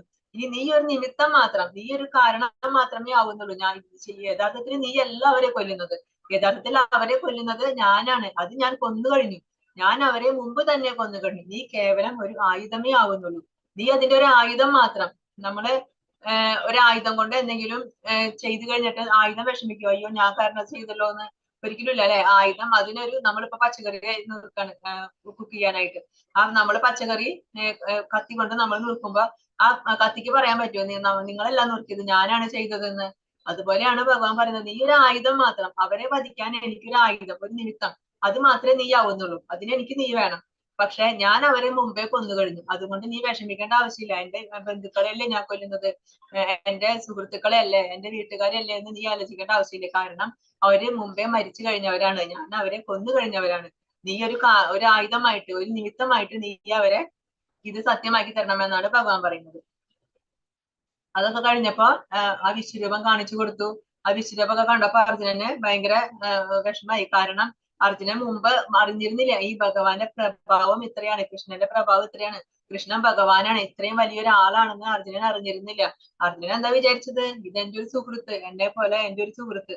അപ്പൊ അർജുനൻ എന്താ, സുഹൃത്തുക്കൾ തമ്മിൽ കാണുമ്പോ, പരസ്പരം കാണുമ്പോ കളിയാക്കും, കുറ്റം പറയും, പരിഹസിക്കും, അങ്ങനെയൊക്കെ ചെയ്യും അല്ലെ. അപ്പൊ അർജുനനും അതുപോലെ ചെയ്യാറുണ്ട്. അപ്പൊ അതൊക്കെ ഓർക്കുമ്പോ അർജുനന്റെ വിഷമം, അയ്യോ ഞാൻ ചെയ്തത് ഭഗവാനല്ലേ, ഇത്രയും വലിയ ആ പരമപുരുഷനോടല്ലേ ഞാൻ ഇതൊക്കെ ചെയ്തത്, ഞാൻ ബഹുമാനിച്ചില്ലല്ലോ, വേണ്ട ബഹുമാനം കൊടുത്തില്ലല്ലോ ഭഗവാനെ എന്ന് പറഞ്ഞിട്ട് അർജുനന്റെ സങ്കടം അത് പറയാണ് അർജുനൻ. അങ്ങയുടെ മഹത്വം എന്തെന്നറിയാതെ സുഹൃത്തെന്ന് മാത്രം കരുതി ഹേ കൃഷ്ണ, ഹേ യാദവ, ചങ്ങാതി എന്നെല്ലാം ഞാൻ അങ്ങയെ സ്നേഹത്തിലോ സംഭ്രാന്തിയിലോ വിളിച്ചു പോന്നു. നാം തനിച്ചായിരിക്കുമ്പോഴും മറ്റുള്ളവർക്കിടയിൽ ഇരിക്കുമ്പോഴും വിനോദിക്കുകയോ ഇരിക്കുകയോ ഒരേ കിടക്കയിൽ കിടക്കുകയോ ആഹാരം കഴിക്കുകയോ ചെയ്യുന്ന അവസരങ്ങളിലും പലപ്പോഴും അങ്ങയെ വേണ്ടത്ര മാനിക്കാതെ ഞാൻ അപഹസിച്ചിട്ടുണ്ട്. അപ്പൊ അർജുനൻ പറയാണ്, ഞാൻ അങ്ങക്ക് വേണ്ട ബഹുമാനമൊന്നും ഇതുവരെ തന്നിട്ടില്ല. ഞാൻ എപ്പോഴും അങ്ങനെ കളിയാക്കും, ഹേ കൃഷ്ണ എന്നൊക്കെ ഞാൻ വിളിക്കും, ഹേ യാദവ എന്നൊക്കെയാണ് ഞാൻ വിളിക്കാറുള്ളത് അങ്ങയെ. അത് മാത്രല്ല, നമ്മൾ തനിച്ചിരിക്കുന്ന സമയത്താണെങ്കിലും, അതല്ല നമ്മൾ കുറെ പേര് ഇരിക്കുന്ന സമയത്താണെങ്കിലും ഞാൻ അങ്ങയെ പരിഹസിക്കാറുണ്ട്, കുറ്റം പറയാറുണ്ട്, ഒരു വിനോദത്തിന് വേണ്ടിയിട്ടൊക്കെ കളിയാക്കാറുണ്ട്. നമ്മൾ ഭക്ഷണം കഴിക്കുന്ന സമയത്തും ഒക്കെ അങ്ങേക്ക് ഞാനൊരു ബഹുമാനം തന്നിട്ടില്ല. നമ്മൾ പലപ്പോഴും ഒരുമിച്ച് ഉറങ്ങാറുണ്ട്. ആ സമയത്ത് മങ്ങിക്ക് വേണ്ട ബഹുമാനം ഒന്നും ഞാൻ തന്നിട്ടില്ല. അച്യുത, അങ്ങനെ പറ്റിപ്പോയ പിഴകൾക്കെല്ലാം അങ്ങയോട് ഞാനിതാ മാപ്പ് ചോദിക്കുന്നു. അച്യുത എന്ന് വെച്ചാല് ച്യുതിയില്ലാത്തവൻ, ഒരിക്കലും വീഴ്ച പറ്റാത്തവനാണ്. അപ്പൊ അർജുനൻ പറയാണ്, അല്ലയോ വീഴ്ച പറ്റാത്തവനെ, എനിക്കൊരു വീഴ്ച പറ്റിപ്പോയി, എനിക്കൊരു അബദ്ധം പറ്റിപ്പോയി, ഒരു തെറ്റ് പറ്റിപ്പോയി. അതുകൊണ്ട് അങ്ങനെ എനിക്ക് പറ്റിപ്പോയ ആ പിഴകൾക്കെല്ലാം അങ്ങയോട് ഞാനിതാ മാപ്പ് ചോദിക്കുന്നു. ഞാനിപ്പോ എല്ലാത്തിനും അങ്ങയോട് മാപ്പ് ചോദിക്കുകയാണ്. ഇപ്പൊ എനിക്ക് മനസ്സിലായി, അങ്ങ് വെറും ഒരു മനുഷ്യനല്ല, അങ്ങ് ആ എന്റെ സുഹൃത്ത് കൃഷ്ണൻ മാത്രമല്ല, അങ്ങ് പരമപുരുഷനാണ്, ദേവാദിദേവനാണ്. അതൊക്കെ അർജുനന് മനസ്സിലായി. മാത്രമല്ല വിശ്വരൂപം കാണിച്ചു കൊടുത്തപ്പോ അതെല്ലാം പൂർണ്ണമായിട്ടും അർജുനന് തെളിവ് കിട്ടി. അപ്പൊ ഇനി വിഷമായി, ഇപ്പൊ എനിക്ക് ബഹുമാനം തരാൻ പറ്റിയില്ലല്ലോ, ഞാൻ അങ്ങേ കുറെ കളിയാക്കൊക്കെ ചെയ്തല്ലോ, അതുകൊണ്ട് എനിക്ക് മാപ്പ് തരണം എന്ന് പറഞ്ഞിട്ട് അർജുനൻ ഭഗവാന്റെ അടുത്ത് മാപ്പ് ചോദിക്കണം. എന്റെ ഈ ഭീഭത്സ രൂപം കണ്ടിട്ട് നീ അസ്വസ്ഥനാവുകയും സംഭ്രാന്തനാവുകയും ചെയ്തു. അത് ഇതോടെ തീരട്ടെ. എന്റെ ഭക്തനായ നീ ഇനി സ്വസ്ഥത കൈവരിക്കൂ. ശാന്ത മനസ്കനായി നിനക്ക് ഇപ്പോൾ നീ ആഗ്രഹിക്കുന്ന രൂപം കാണാം. എന്നിട്ട് അർജുനൻ പറയാണ്, കൃഷ്ണ മതി മതി, എനിക്ക് ഇനി കണ്ടത് മതി, ഇനി എനിക്ക് വയ്യ, ഇത് കാണാനായിട്ട് വയ്യ, ഇത് കണ്ടിട്ട് എനിക്ക് പേടിയാവാണ് ചെയ്യുന്നത്. ഈ രൂപം കാണുമ്പോ എനിക്ക് പേടി വരുന്നു. അങ്ങയുടെ രൂപം, ബീഭത്സ രൂപം, ആ ബീഭത്സ രൂപം കണ്ടിട്ട് എനിക്ക് പേടി വരുന്നു. ഈ രൂപം എനിക്ക് ഇഷ്ടമില്ല. എനിക്ക് അങ്ങയുടെ യഥാർത്ഥ രൂപം തന്നെയാണ് ഇഷ്ടം, പഴയ രൂപം തന്നെയാണ് ഇഷ്ടം. ആ വിശ്വരൂപം പിന്നെ എന്തിനാ കാണാൻ പറഞ്ഞത്? ഒരാഗ്രഹം അർജുനന് തോന്നി, അത് കാണണമെന്ന്. അത് കണ്ടപ്പോ അർജുനൻ വിചാരിച്ച പോലെയല്ല രൂപം. അർജുനൻ വിചാരിച്ചതിലൊക്കെ എത്രയോ മേലെയാണ്. അർജുന പേടിയാണ് വന്നത് ആ രൂപം കണ്ടപ്പോ. ആ തീ തുപ്പുന്ന രൂപം, അതുപോലെ ഭയാനകമായ രൂപം, ഭഗവാന്റെ വായുവിലേക്കൊക്കെ യോദ്ധാക്കൾ കയറി പോവാണ്. അവരെ ഭഗവാൻ ആ പല്ലുകൊണ്ട് ഞെരിച്ചമർത്തി കൊല്ലിയാണ് കാണുന്നത്. ആ കാലരൂപം, അതുപോലെ പല രൂപങ്ങളും, പല ബീഭത്സമായ രൂപങ്ങളും, അനേക രൂപങ്ങൾ ഇങ്ങനെ വന്നുകൊണ്ടേയിരിക്കുകയാണ്. ആ ഒരേ രൂപത്തിൽ നിന്ന് തന്നെ വീണ്ടും വീണ്ടും രൂപങ്ങൾ വന്നുകൊണ്ടിരിക്കുന്നു. അപ്പൊ ഇതൊക്കെ കാണുമ്പോ അർജുനന് ആ പേടി സഹിക്കാൻ പറ്റുന്നില്ല. അപ്പൊ അർജുനൻ പറയാണ്, മതി, എനിക്ക് കാണണ്ട, ഇനി എനിക്ക് അങ്ങയുടെ സാധാരണ രൂപം തന്നെ കണ്ടാൽ മതി, ഈ രൂപം എനിക്ക് മതി, അതുകൊണ്ട് മാറ്റി വേഗം ആ പഴയ രൂപം തന്നെ എനിക്ക് കാണിച്ചു തരൂ ഭഗവാനെ എന്ന് പ്രാർത്ഥിക്കുന്നു അർജുനൻ. സഞ്ജയൻ ധൃതരാഷ്ട്രരോട് പറഞ്ഞു. ഇങ്ങനെ അർജുനനോട് പറഞ്ഞിട്ട് പരമ ദിവ്യോത്തമ പുരുഷനായ കൃഷ്ണൻ തന്റെ യഥാർത്ഥമായ ചതുർഭുജ രൂപം കാണിച്ചു. അപ്പൊ ഇതൊക്കെ സഞ്ജയൻ പറഞ്ഞു കൊടുക്കാണ്, അല്ലെ, ധൃതരാഷ്ട്രർക്ക് പറഞ്ഞു കൊടുക്കാണ് എന്തൊക്കെയാണ് അവിടെ നടക്കുന്നത് എന്ന് പറഞ്ഞു കൊടുക്കാണ്. അപ്പൊ അതില് വിശ്വരൂപം കാണിച്ചു കൊടുത്ത കാര്യം സഞ്ജയൻ പറഞ്ഞു. എന്നിട്ട് പറയാണ്, ഇങ്ങനെ അർജുനനോട് പറഞ്ഞിട്ട് ആ പരമ ദിവ്യോത്തമ പുരുഷനായ ആ കൃഷ്ണൻ തന്റെ യഥാർത്ഥമായ ചതുർഭുജ രൂപം കാണിച്ചു. ഇങ്ങനെ പറഞ്ഞിട്ട് ഭഗവാൻ ആ ചതുർഭുജ രൂപം കൂടെ കാണിച്ചു കൊടുത്തു. അപ്പൊ സഞ്ജയന് ഒരു ഭാഗ്യം കിട്ടി. എന്താണ്? സഞ്ജയനെ വിശ്വരൂപം കാണാനായിട്ട് സാധിച്ചു. കാരണം ഈ വിശ്വരൂപം കാണണം എന്നുണ്ടെങ്കിൽ ദിവ്യദൃഷ്ടി വേണം, സാധാരണ ദൃഷ്ടി കൊണ്ട് കാണാൻ സാധിക്കില്ല എന്ന് ഭഗവാൻ പറഞ്ഞിട്ടുണ്ടായിരുന്നു. അപ്പൊ സഞ്ജയന് വ്യാസൻ മുമ്പേ തന്നെ ദിവ്യദൃഷ്ടി കൊടുത്തിട്ടുണ്ട്. കാരണം യുദ്ധകളത്തിൽ എന്തൊക്കെയാണോ നടക്കുന്നത് അത് ആ കൊട്ടാരത്തിൽ ഇരുന്നു കൊണ്ട് തന്നെ കാണാൻ വേണ്ടിയിട്ടുള്ള ആ ദിവ്യദൃഷ്ടി സഞ്ജയന് വ്യാസൻ മുമ്പ് കൊടുത്തിട്ടുണ്ട്. അത് ഉപകാരമായി. ആ ദിവ്യദൃഷ്ടി കിട്ടിയത് കൊണ്ട് സഞ്ജയനും ഈ വിശ്വരൂപം കാണാനായിട്ട് സാധിച്ചു. പിന്നെ അത് മാത്രമല്ല, സഞ്ജയൻ ഒരു ഭക്തനാണ്. ആ ഭക്തനായതുകൊണ്ട് കൊണ്ട് മാത്രമാണ് സഞ്ജയനും കൂടെ ആ വിശ്വരൂപം കാണാനായിട്ട് സാധിച്ചത്. അപ്പൊ ഈ വിശ്വരൂപം യഥാർത്ഥത്തിൽ അർജുനന് കാണിച്ചു കൊടുത്ത ഈ വിശ്വരൂപം, ഇത് ഭഗവാൻ വേറെ മുമ്പ് എവിടെയും കാണിച്ചിട്ടില്ല. ഇത് ഇങ്ങനെ പൂർണ്ണമായിട്ടും ആ വിശ്വരൂപം മുഴുവനായിട്ടും ഇതുപോലെ അർജുനന് മുമ്പിൽ മാത്രമേ കാണിച്ചു കൊടുത്തിട്ടുള്ളൂ. അത് കാണാനായിട്ടുള്ള ഭാഗ്യം നമുക്ക് സഞ്ജയനും കിട്ടി. കാരണം സഞ്ജയനും ദിവ്യദൃഷ്ടി ലഭിച്ചത് കൊണ്ട് സഞ്ജയനും ആ രൂപം കാണാനായിട്ടുള്ള ഭാഗ്യം കിട്ടി. അവസാനം എന്ത് ചെയ്തു? ഭഗവാൻ ആ ചതുർഭുജ രൂപം കാണിച്ചു. അർജുനൻ പേടിച്ചിരിക്കുന്ന ഭഗവാന് മനസ്സിലായി. ഭഗവാൻ പറഞ്ഞു, നീ പേടിക്കണ്ട, നീ വിഷമിക്കണ്ട, നിനക്ക് ഇഷ്ടപ്പെട്ട ആ രൂപം ഞാൻ കാണിച്ചു തരാം എന്ന് പറഞ്ഞിട്ട് ഭഗവാൻ ആദ്യം തന്നെ ചതുർഭുജ രൂപത്തിലേക്ക് പോകുന്നത്. ആ ചതുർഭുജ രൂപം ഭഗവാൻ എപ്പോഴും ആർക്കെങ്കിലും ദർശനം കൊടുക്കുമ്പോ എപ്പോഴും ചതുർഭുജ രൂപത്തിലാണ് ദർശനം കൊടുക്കുക. അതിന് ആ രണ്ട് കൈയിലെ രൂപത്തിലല്ല, ആദ്യം ചതുർഭുജ രൂപത്തിൽ ദർശനം കൊടുക്കും. ഇപ്പൊ ഭഗവാൻ ദേവകി അമ്മയ്ക്ക് എങ്ങനെ ദർശനം കൊടുത്തത്? ഭഗവാൻ പ്രസവിച്ച സമയത്ത് 4 കൈയുള്ള രൂപത്തിലാണ് വന്നത് ദേവകിയുടെ മുമ്പിൽ. അപ്പൊ ദേവകി പ്രാർത്ഥിക്കുകയാണ്, അയ്യോ ഭഗവാനെ, ഇങ്ങനെ വരരുത്, ഇങ്ങനെ വന്നു കഴിഞ്ഞാൽ ആളുകൾക്ക് മനസ്സിലാവും, അതുകൊണ്ട് ഒരു ശിശുവിന്റെ രൂപത്തിൽ വരണം എന്ന് അവര് പറയുമ്പോഴാണ് ഭഗവാൻ ഒരു ശിശുവിന്റെ രൂപത്തിൽ വരുന്നത്. അതുപോലെ ഭഗവാനെ തപസ് ചെയ്ത് ആര് പ്രീതിപ്പെടുത്തിയാലും ഭഗവാൻ എങ്ങനെ രൂപം കൊടുക്കുക? ആ ചതുർഭുജ രൂപമാണ് കാണിച്ചു കൊടുക്കുക. അപ്പൊ അർജുനന് ഇഷ്ടം അതല്ല. അർജുനന് ആ ദ്വിഭുജ രൂപമാണ് ഇഷ്ടം, ആ ശ്യാമസുന്ദര രൂപമാണ് ഇഷ്ടം. എന്നാലും ഭഗവാൻ ആദ്യം തന്നെ ഈ ചതുർഭുജ രൂപം തന്നെ കാണിച്ചു കൊടുത്തു. പിന്നീട് ഭീതനായിരുന്ന അർജുനനെ ധൈര്യം വരുത്തുവാനായി ഇരു കൈകളോട് കൂടിയ തന്റെ സാധാരണ രൂപം കൈക്കൊള്ളുകയും ചെയ്തു.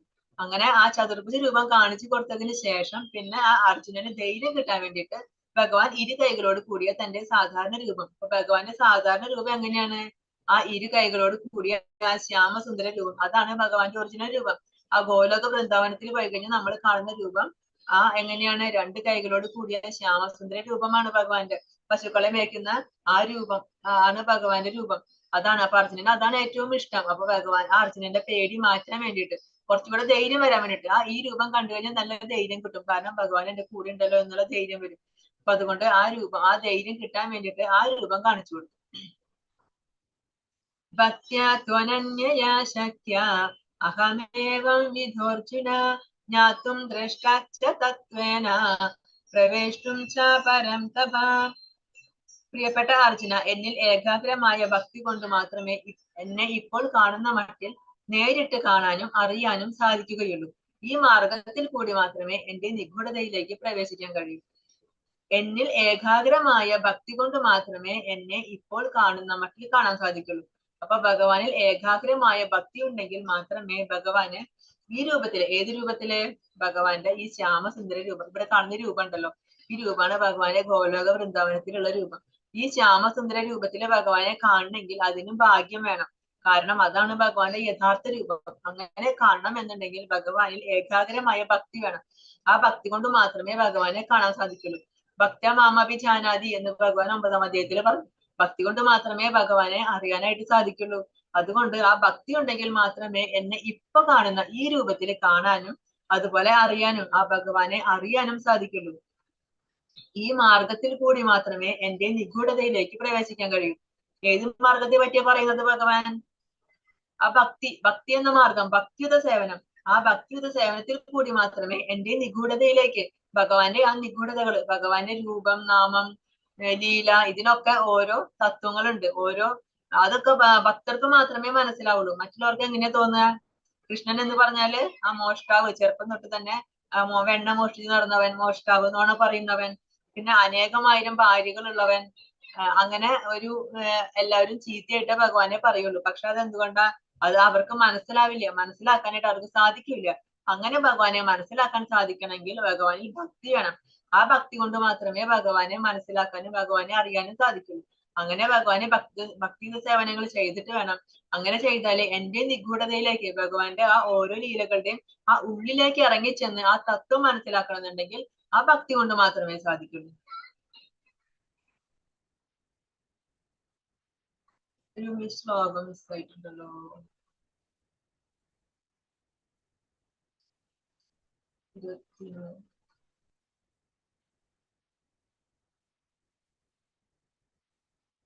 ഇതാരാണ്? കനകദാസൻ. കനകദാസൻ ആരാണെന്നറിയോ? ഇത് എവിടുത്തെ വിഗ്രഹമാണെന്ന് മനസ്സിലായോ? ഉടുപ്പിയിലെ ശ്രീകൃഷ്ണ വിഗ്രഹമാണിത്. ആ ഉടുപ്പിയിലുണ്ടായിരുന്ന ഒരു ഭക്തനായിരുന്നു കനകദാസൻ. കനകദാസൻ താഴ്ന്ന ജാതിയിൽ പെട്ട ആളായിരുന്നു. അപ്പൊ അദ്ദേഹത്തിന് ഉടുപ്പി കൃഷ്ണനെ കാണണമെന്ന് ഭയങ്കര ആഗ്രഹമുണ്ട്. പക്ഷെ കാണാനായിട്ട് സാധിക്കില്ല. കാരണം താഴ്ന്ന ജാതിയിലുള്ള ആളായതുകൊണ്ട് ആ ക്ഷേത്രത്തിലേക്ക് പ്രവേശനം ഉണ്ടായിരുന്നില്ല. കടക്കാനായിട്ട് അവർ സമ്മതിക്കായിരുന്നില്ല. അങ്ങനെ അദ്ദേഹം എന്ത് ചെയ്തു? ആ അമ്പലത്തിന്റെ ഓപ്പോസിറ്റ് ആയിട്ട് ഭാഗത്ത് ഒരു കൊച്ചു കുടില് കെട്ടിയിട്ട് അവിടെ താമസിച്ചു. എന്നിട്ട് എന്നും ഭഗവാന് അവിടെ നിന്ന് കീർത്തനങ്ങൾ രചിക്കും.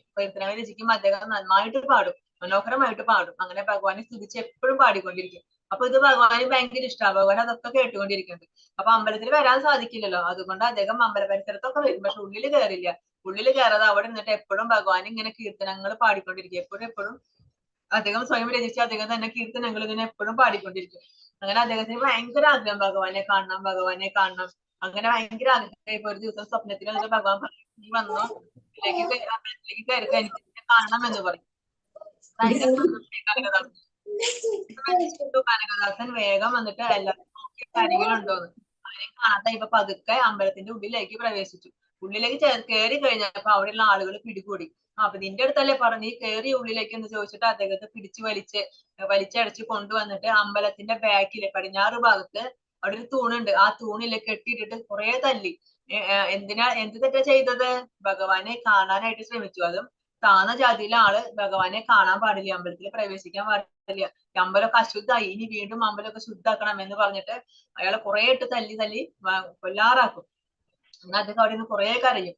കൃഷ്ണ നീ പറഞ്ഞിട്ടല്ലേ ഞാൻ വന്നത് എന്നൊക്കെ പറഞ്ഞിട്ട് അദ്ദേഹം കുറെ കരയും.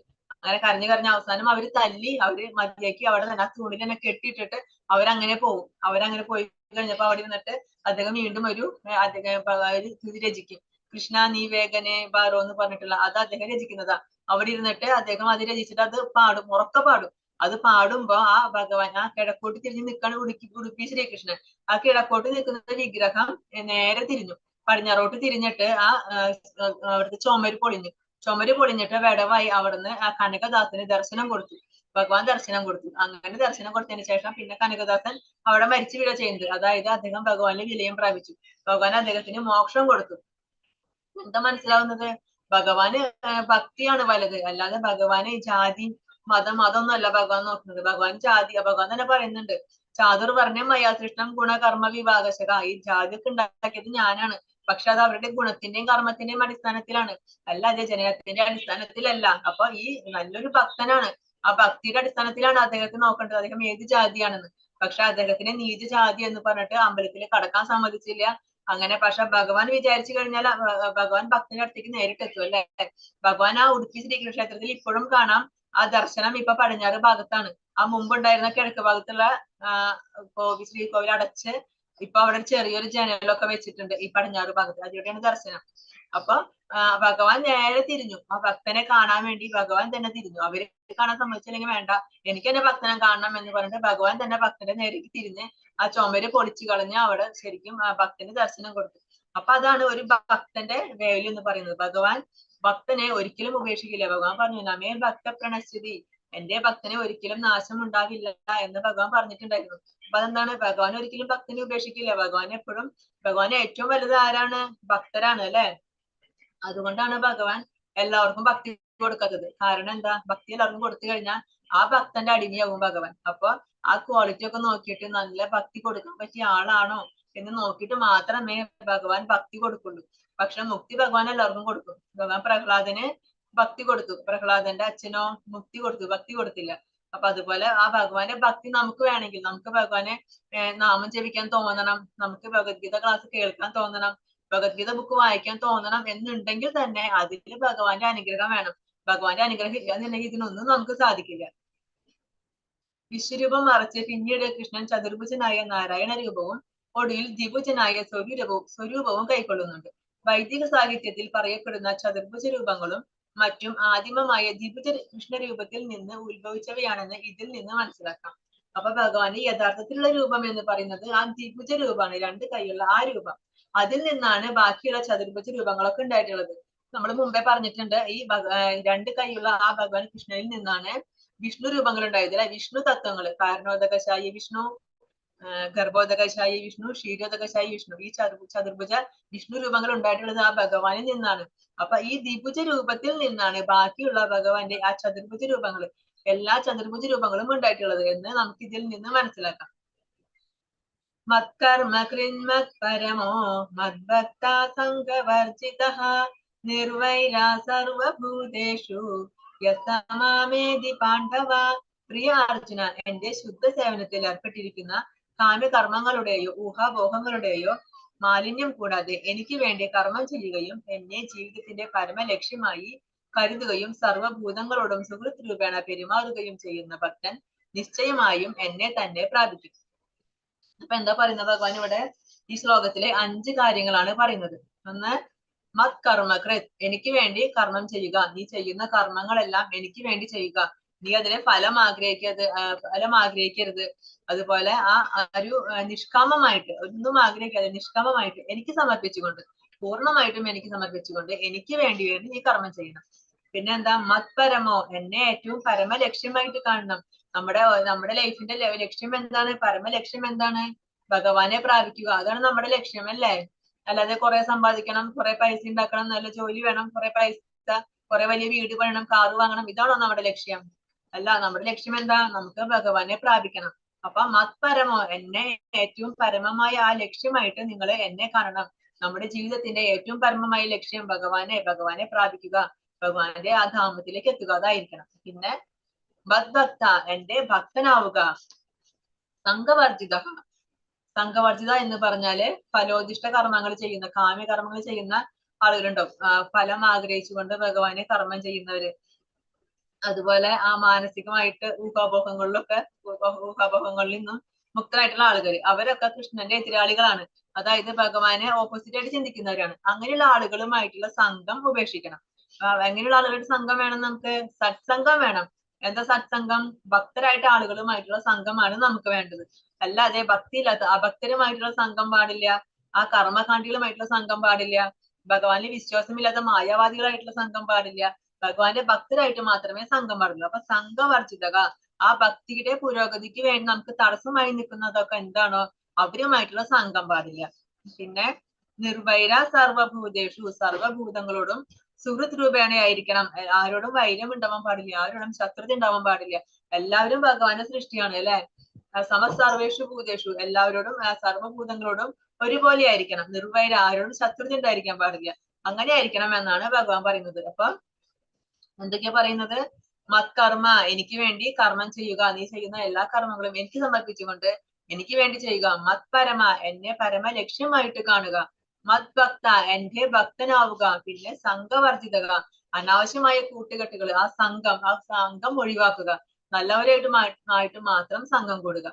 പിന്നെ നിർവൈര സർവഭൂതേഷു, ഒരു സർവഭൂതങ്ങളോടും, എല്ലാവരും ഭഗവാന്റെ അംശമാണ്. ആരോടും ആരും ശത്രുത പാടില്ല. കാരണം നമ്മൾ ആരുടെയെങ്കിലും ശത്രുത കാണിക്കുകയാണെങ്കിൽ ആ ശത്രുത നമ്മൾ ഭഗവാനോട് കാണിക്കുന്നത്. കാരണം എല്ലാവരുടെ ഹൃദയത്തിലും ഭഗവാനാണ് അല്ലെ, പരമാത്മാവായിട്ട് ഇരിക്കുന്നത് ആ ഭഗവാനാണ്. അപ്പൊ നമ്മൾ ശത്രുത കാണിക്കുകയാണെങ്കിൽ നമ്മൾ ഈ യഥാർത്ഥത്തിൽ ആരോടെ ശത്രുത കാണിക്കുന്നത്? ഈ ഭഗവാനോട് തന്നെ. അപ്പൊ അതുകൊണ്ട് ആരോട് ശത്രുത പാടില്ല. നിർവൈര സർവഭൂതേഷു. അപ്പൊ എനിക്ക് വേണ്ടി എന്റെ ശുദ്ധ സേവനത്തിൽ ഏർപ്പെട്ടിരിക്കുന്ന ആ കാമ്യകർമ്മങ്ങളുടെയോ അല്ലെങ്കിൽ ഊഹാഭോഗങ്ങളുടെയോ മാലിന്യം കൂടാതെ എനിക്ക് വേണ്ടി കർമ്മം ചെയ്യുക. എന്നെ പരമ ലക്ഷ്യമായി കാണുക. സർവഭൂതങ്ങളോടും സുഹൃത്ത് രൂപേണ പെരുമാറുക. അങ്ങനെ ചെയ്യുന്ന ഭക്തൻ നിശ്ചയമായും എന്നെ പ്രാപിക്കും. അപ്പൊ ഇങ്ങനെയൊക്കെയുള്ള ഒരാളാണെങ്കിൽ, ഒരു ഭക്തന്റെ ഗുണങ്ങളാണ് പറയുന്നത്. ഇത്തരം ഗുണങ്ങളൊക്കെ ഉള്ള ഒരു ഭക്തനാണെങ്കിൽ അവൻ നിശ്ചയമായും എന്നെ പ്രാപിക്കും. അവൻ എന്തായാലും എന്റെ ലോകത്തിലെത്തും, എന്റെ ധാമത്തിലെത്തും. കാരണം നമ്മെ ഭക്തപ്രണശ്യതി, എന്റെ ഭക്തന് ഒരിക്കലും നാശമില്ല. അപ്പൊ ഭഗവാന്റെ ഭക്തനാണെങ്കിൽ ആ ഭക്തന് ഈ കാണുന്ന ഗുണങ്ങളെല്ലാം ഉണ്ടായിരിക്കും. അങ്ങനെ ഗുണങ്ങളൊക്കെ ഉള്ള ആളാണെങ്കിൽ അവൻ തീർച്ചയായും എന്നെ പ്രാപിക്കും. അവൻ ഒരിക്കലും നശിക്കില്ല എന്നാണ് ഭഗവാൻ പറയുന്നത്. അപ്പൊ നമ്മൾ പറഞ്ഞു 7-ാമത്തെ അധ്യായം തൊട്ട് 12-ാമത്തെ അധ്യായം വരെ എന്താണ് ഭക്തി യോഗം എന്ന് പറഞ്ഞു അല്ലെ. അപ്പൊ നാളെ കൂടെ കഴിഞ്ഞാൽ 12-ാമത്തെ അധ്യായം. ഈ അധ്യായങ്ങൾ ഭക്തി യോഗം. അതുകൊണ്ടാണ് ഭഗവാൻ ഈ ഭക്തിയെ പറ്റി കൂടുതൽ ഊന്നി പറയുന്നത്. ഈ ഭക്തിയാണ് ഏറ്റവും പ്രധാനപ്പെട്ടത്. ഭക്തിയാണ്. കാരണം എന്താ? നമുക്ക് ഭഗവാനിലേക്ക് എത്താൻ ഏറ്റവും എളുപ്പമായ മാർഗം എന്താണ്? ഈ ഭക്തിയാണ്. സുഖം കർത്തും അവ്യയം, ചെയ്യാനായിട്ട് നമുക്ക് ഏറ്റവും എളുപ്പമാണ്. ഏറ്റവും പെട്ടെന്ന് തന്നെ നമുക്ക് ആ ലക്ഷ്യം പ്രാപിക്കാനായിട്ട് സാധിക്കും. ഭഗവാനെ ഭക്തി ചെയ്താൽ മതി. ആ ഭക്തി സേവനം ഭഗവാന് ചെയ്താൽ മാത്രം മതി. ഈ കലിയുഗത്തില് നമുക്ക് വേറെ ലക്ഷ്യങ്ങളൊന്നും ഇല്ല, വേറെ മാർഗങ്ങളും ഇല്ല. ഏറ്റവും എളുപ്പമുള്ള മാർഗം ഇതാണ്. ആ ഭഗവാന്റെ നാമം ജപിച്ചുകൊണ്ട് മാത്രം, ആ നാമം ജപിച്ചുകൊണ്ട് മാത്രം നമുക്ക് ഭഗവാനെ പ്രാപിക്കാനായിട്ട് സാധിക്കും. അപ്പൊ അതുകൊണ്ട് ഭഗവാൻ തന്നെ പറയാണ്, നീ എനിക്ക് വേണ്ടി കർമ്മം ചെയ്യുക. നീ ഒരിക്കലും ആഗ്രഹിക്കരുത്, കർമ്മത്തിന്റെ ഫലം നീ ആഗ്രഹിക്കരുത്. കാരണം അതിന്റെ ഫലം നീ എനിക്കായിട്ട് സമർപ്പിക്കണം. അങ്ങനെ കർമ്മഫലം ആഗ്രഹിച്ചുകൊണ്ട് നമ്മൾ കർമ്മം ചെയ്ത് എന്ത് സംഭവിക്കും? നമ്മൾ കർമ്മബന്ധത്തിൽ കുടുങ്ങും. പിന്നെ നമുക്ക് വീണ്ടും ഈ ഭൗതിക ലോകത്ത് ജനിക്കേണ്ടി വരും. കർമ്മബന്ധത്തിൽ കുടുങ്ങിക്കഴിഞ്ഞാൽ നമുക്ക് ആ കർമ്മത്തിന്റെ പുണ്യമോ അല്ലെങ്കിൽ പാപമോ കിട്ടും. ആ പുണ്യമായാലും പാപമായാലും അത് അനുഭവിക്കാൻ വേണ്ടി നമ്മൾ വീണ്ടും ഈ ഭൗതിക ലോകത്ത് വരേണ്ടി വരും. അപ്പൊ അതുകൊണ്ട് അങ്ങനെ വരണ്ട എന്ന ആഗ്രഹം ഉണ്ടെങ്കിൽ നമ്മൾ എന്ത് ചെയ്യണം? ആ കർമ്മത്തിന്റെ ഫലം ആഗ്രഹിക്കാൻ പാടില്ല. അത് ഭഗവാനെ സമർപ്പിച്ചുകൊണ്ട് തന്നെ ചെയ്യണം. പിന്നെ അതുപോലെ സംഘവർജിതക, അത് വളരെ പ്രധാനപ്പെട്ടതാണ്. നമ്മൾ ആരുമായിട്ടാണോ കൂട്ടുകൂടുന്നത് നമ്മള് ഗ്രാജുവലി ആ സ്വഭാവത്തിലോട്ട് മാറും. അപ്പൊ അതുകൊണ്ട് നമ്മുടെ കൂട്ടുകെട്ട് എപ്പോഴും നല്ലതായിരിക്കണം. ആ ഭക്തിയുള്ള ആളുകളായിരിക്കണം. ഇനി അഭക്തരാണെങ്കിൽ അവരെ കൂട്ടുകൂടി കഴിഞ്ഞാൽ അവര് ഭഗവാനെ പറ്റി എന്താണ് പറയുക? നല്ലത് പറയോ? നല്ലത് പറയില്ല. അതുമാതിരി അവരുടെ കർമ്മങ്ങൾ എങ്ങനെയായിരിക്കും?